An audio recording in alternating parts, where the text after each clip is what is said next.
Olá, eu sou Virgílio Sarmento. Eu sou o João Henrique Barbosa. E eu sou o Felipe Sá. E esse é o Siga Direito, o seu canal de direito prático na internet. Antes de iniciarmos o nosso vídeo, curta, compartilhe, se inscreva no nosso canal e ative as notificações e fique sempre por dentro. Meus amigos, hoje o assunto é bem interessante porque ele diz respeito à vida prática de todas as pessoas. Então ele tem a ver com cartório? Tem, mas também tem a ver com muita coisa do dia a dia. Exatamente. João Henrique, conta pra gente o caso prático de hoje. Pois é, um caso interessante, né? Minha mãe, ela mora num condomínio fechado, juntamente com a minha irmã. E um belo dia, minha irmã deixou o carro dela estacionado na porta da casa da minha mãe, inclusive em cima da calçada.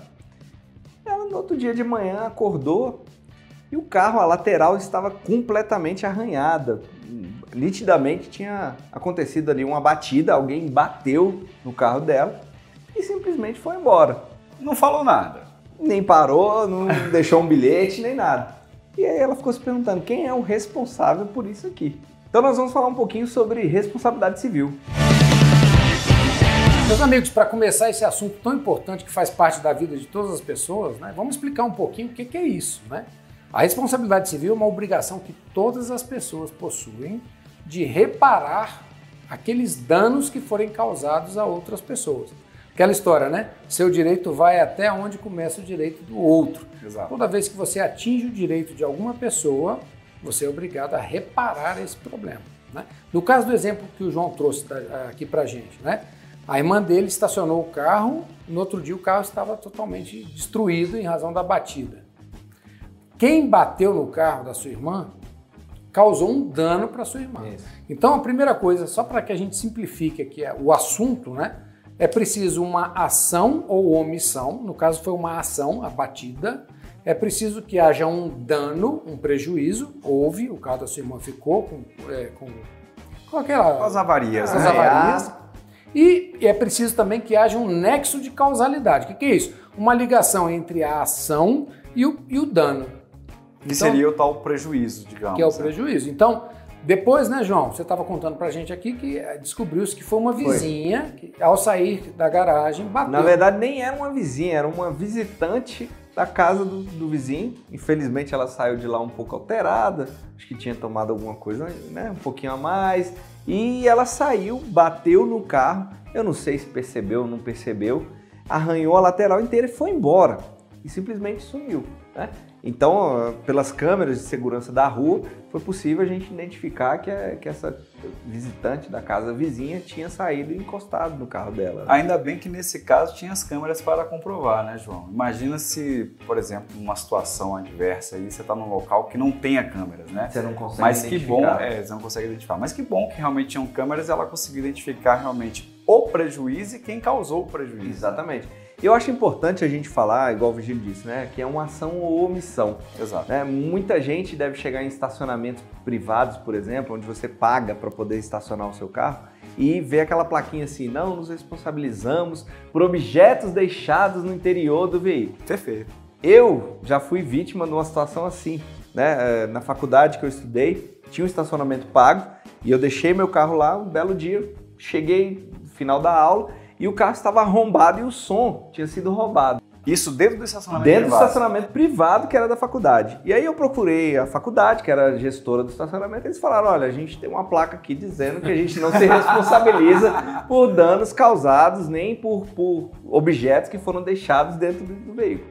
E aí, naquela ocasião, eu entrei com ação contra a faculdade, comprovando que a faculdade tinha sido omissa na segurança, na prestação do serviço que ela estava fazendo, claro, né? Então, por mais que, obviamente, o objeto dela seja educação, ela tinha um estacionamento que era dela, onde era pago, e ela fazia a gestão daquele estacionamento, ela deixou de guardar os veículos que estavam ali, né? Então, exato. Uma omissão também gera um direito, um dever de reparar, na verdade. Nesse caso é até contratual também, né, João? Você imagina, você está pagando por um serviço e você precisa que esse serviço seja feito de maneira eficiente, como é o caso da segurança. Você optou por pagar um estacionamento e assim você precisa que que o local esteja seguro, né? Você está pagando por isso, afinal. Foi importante você falar isso, Felipe, porque ela é contratual porque você paga por um serviço, ou seja, há uma prestação de serviço remunerada e, nesse caso, o prestador tem o dever de vigilância, né? Sim. Senão, para que você pagaria um estacionamento, não é verdade? Agora, eu vou dar um exemplo aqui de uma omissão que causa dano e não é contratual. Então, por exemplo, você está numa praia, certo? E tem um salva-vidas ali pago pelo Estado, né? E aí uma criança se afoga, ou alguém se afoga, e o salva-vidas não vai socorrer. Ele simplesmente permanece na cadeira dele vendo a pessoa se afogar. Você não tem um contrato com aquele salva-vidas, houve uma omissão por parte dele e o dano foi existente, né? Sim. Ocorreu o dano, a pessoa se afogou, né? Então, nesse caso também surge o dever de indenizar, nesse caso aí até do Estado. Exato. Então, assim, todas as pessoas, se você está no trânsito, né? Está mexendo no celular, algo muito comum, infelizmente, atualmente. A pessoa está dirigindo olhando no celular aqui. O carro da frente freia, você não vê. Bate no carro, você se omitiu ao não frear, não é isso? Sim. Causou um dano e há uma ligação entre a sua omissão e o dano ocorrido. Sim. Agora, veja que interessante. Na responsabilidade civil também tem um elemento de vontade, que é o dolo ou a culpa. O dolo é a vontade de causar o prejuízo. Então, alguém que propositalmente vai lá e bate o carro em outra pessoa. Ou assume o risco de acontecer Ou um assume o problema, risco. Fala assim, se eu bater também não estou nem aí. Esse é dolo, né? A culpa é, eu estou alcoolizado ou dirigindo em alta velocidade e acabo colidindo com outro veículo. Nesse caso, eu não queria que acontecesse. Mas eu assumi aquele risco ao beber e dirigir ou ao utilizar uma velocidade acima da regulamentar e acabar causando a colisão, né? Ou seja, está dentro da sua própria intenção, digamos assim, né? Assim, se você tem a intenção realmente de cometer tal fato, aí é dolo. Se você não teve a intenção, mas acabou assumindo um risco ali, sem até que pensasse nisso, exato. Aí seria a própria culpa. A culpa. E é importante a gente falar sobre isso, né? Que nem todas as pessoas têm o dever de reparar um dano, né? Então, por exemplo, esse dever de reparar um dano que é causado, ele nasce a partir da maioridade civil. Então, ou a partir dos 18 anos completos, ou quando a pessoa é emancipada, né? Então, só para exemplificar, se meu filho, por exemplo, de 5 anos, ele vai no carro do vizinho e arranha todo o carro do vizinho, foi gerado um dano, sim, mas obviamente que meu filho não tem o dever de reparar aquele dano. Ele não tem a responsabilidade civil por reparar. Exatamente, mas eu tenho o dever de reparar, exatamente, né, aquele dano que foi gerado pelo meu filho, que eu sou o guardião dele, né? Então, tem só uma exceção aí, João, porque assim, se o menor tiver patrimônio, esse patrimônio pode ser responsabilizado para pagamento da indenização. Exemplo, muita gente fala, mas o menor não tem dinheiro normalmente ou não tem recursos para pagar. Não, às vezes o próprio menor tem recursos para pagar. Imagina que esse menor, por exemplo, recebera uma herança antes, então essa herança pode ser sim responsabilidade, ou seja, pode entrar, né, parte dessa herança ou que ele tem para indenizar determinada situação. Mas ele não vai ser responsabilizado pessoalmente. Exato. Quem sim, vai ser responsabilizado é o responsável legal por ele, ainda que o patrimônio do menor... É isso, é a questão patrimonial, perfeito. Exato. E outra coisa interessante, né? Não só por pessoas, mas, por exemplo, por animais de estimação. Então, se você está ali passeando com o seu pitbull, sem coleira, sem focinheira, e seu pitbull ataca alguém, você, na qualidade de dono do cachorro, é responsabilizado. Tem um caso que chegou ao Supremo Tribunal, por isso que pareça. Perfeito. O nosso Supremo Tribunal Federal recebe até esse tipo de processo, né?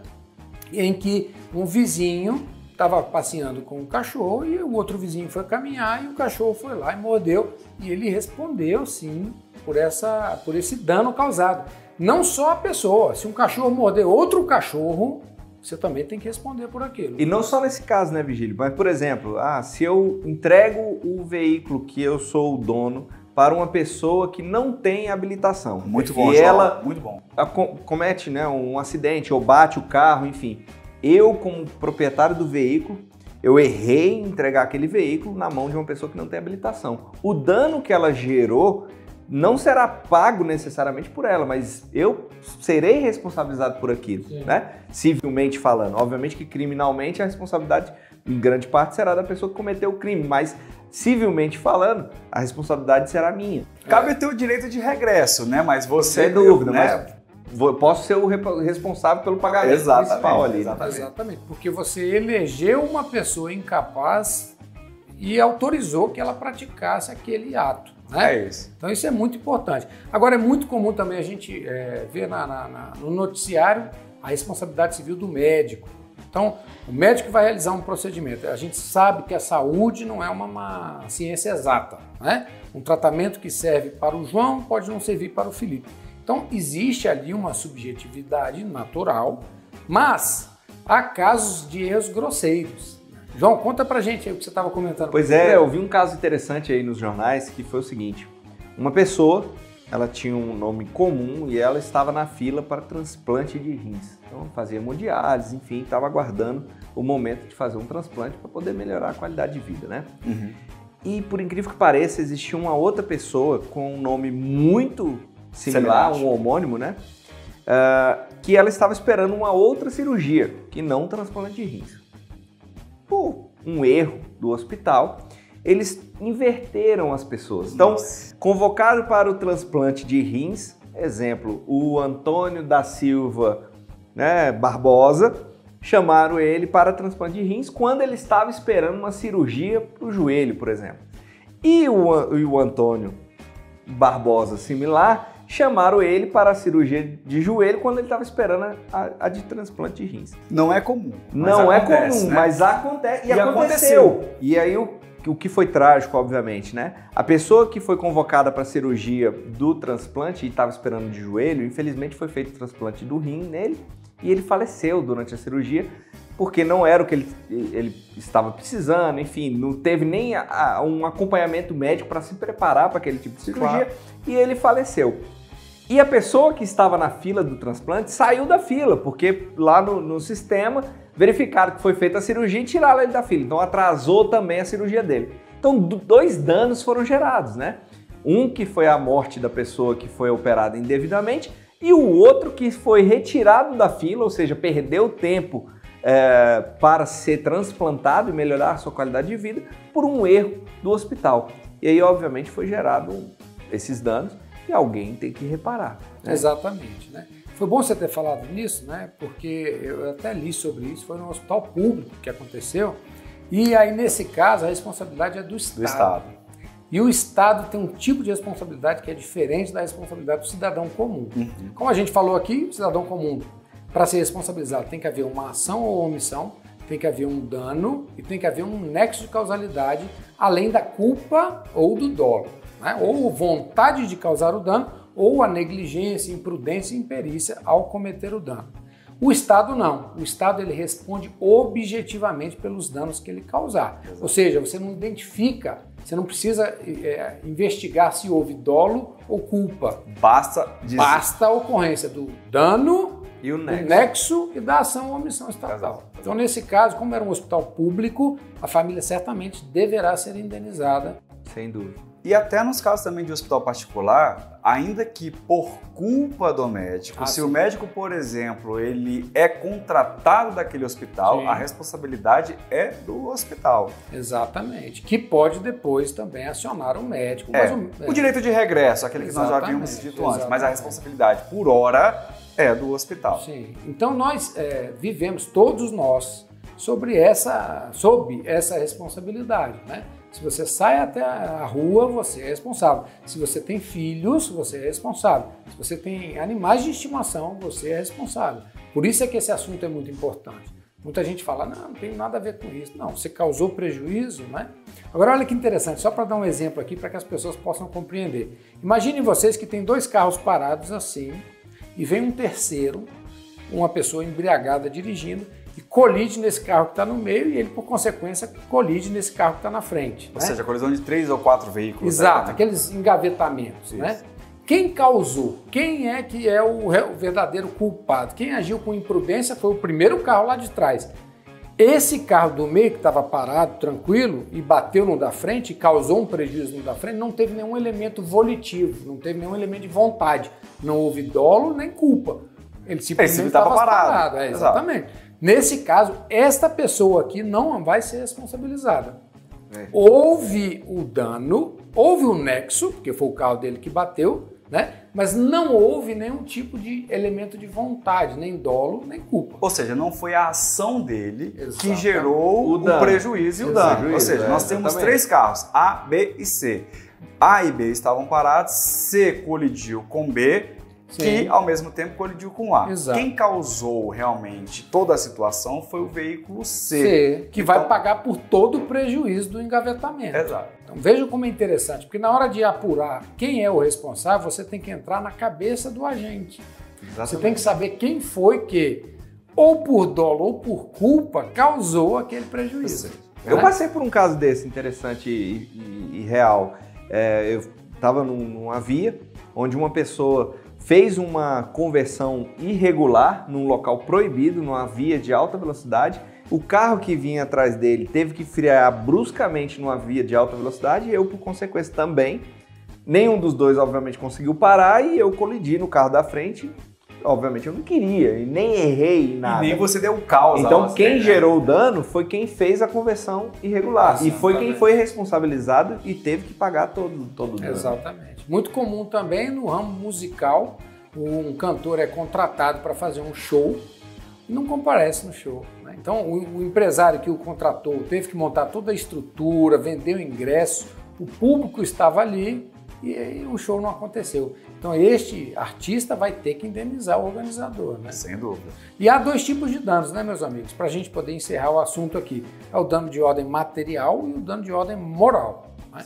Dano material, como diz o próprio nome, é da matéria, do dinheiro. Quanto deixou de ser recebido ou qual foi o prejuízo que se causou em relação àquele problema. Né? O dano de ordem moral é aquele dano da honra, que atinge a pessoa não no bolso, mas que atinge a pessoa na sua honra, na sua subjetividade. Então, quando alguém, por exemplo, faz um tipo de difamação, vai até a televisão ou uma rede social e difama alguém, fala fulano de tal é um vagabundo, ou fulano de tal é bandido. Né? Olha a ata notarial aí para resolver esses assuntos, hein? A ata notarial para provar o cometimento do dano. Né? Então, nesse caso, é um dano à sua honra. E esse tipo de caso acontece muito em atendimento ao público, né? A gente observa assim, clientes às vezes que estão nervosos, começam a esbravejar, xingar um atendente, até às vezes com a conotação racial ou homofóbica, enfim, e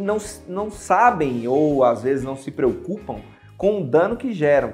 Não só criminal, né? A responsabilidade deles é criminal por ter sido homofóbico ou um racista, mas também o dever de indenizar a honra da pessoa ali que sofreu com aquele xingamento. Então, a gente observa, de vez em quando sai na mídia, porque uma pessoa foi na lanchonete e xingou a atendente que era negra de macaca. Né? Isso tem uma responsabilidade criminal e uma responsabilidade civil, que são 2 coisas diferentes. Então, ser preso, posso ser preso, condenado por isso, mas também tem o dever de indenizar a pessoa que se sentiu ofendida. Exatamente, porque a ação criminal e a ação civil, ambas podem ser discutidas separadamente. Né? Uma não depende necessariamente da outra. Um exemplo muito bom para isso é acidente de trânsito mesmo. Né? Então, uma pessoa que é alcoolizada comete, por exemplo, um atropelamento e tira a vida de uma pessoa, né? Ela vai responder no âmbito criminal,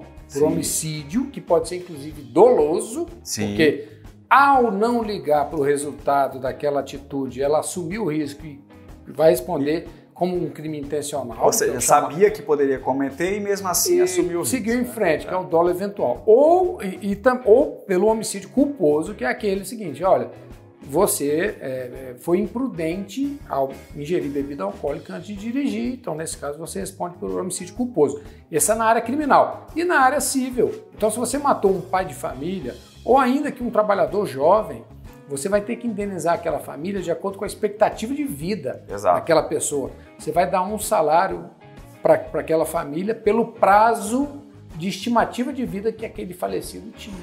muito bom você entrar nesse mérito, Virgílio, porque, por exemplo, vamos supor, a gente sabe que hoje em dia os aplicativos de veículos, né, quando você quer chamar um veículo, ou um taxista, por exemplo, imagina você colidir num carro de um taxista ou de alguém que trabalha com aplicativos de transporte. Ou seja, aquela pessoa normalmente recebe diariamente uma expectativa X ou Y de valores, né, de faturamento. Ou seja, se você bate, colide e aquela pessoa tem que deixar de trabalhar para que aquele carro seja consertado, por exemplo, você também será indenizado além da reparação do dano do veículo.